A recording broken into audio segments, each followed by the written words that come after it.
Zavain sibai kabuk cewa pu sai laval hapwa zoram chang fan kasanga milau sakpui chadonya zoram chang fan kan sange monitora hian voice milau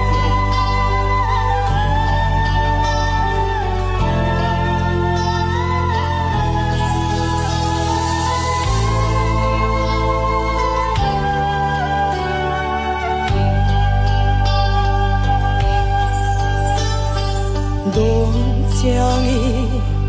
amak nghe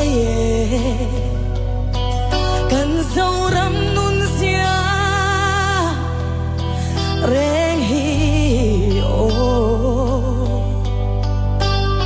kan pile pu kan kha tu te ron vei ron cheve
Bese na mấy thế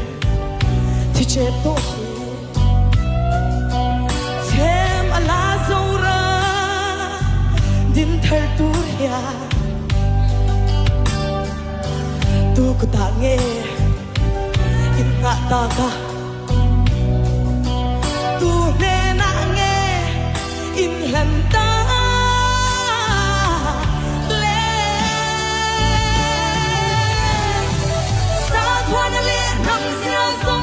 Nam dang to na sawa karon sang lanto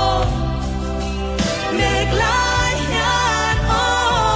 lai khum belin ilaw sing bo sag mai no nem ni iya o chim bo lu su apoye an liam sin sin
Kalome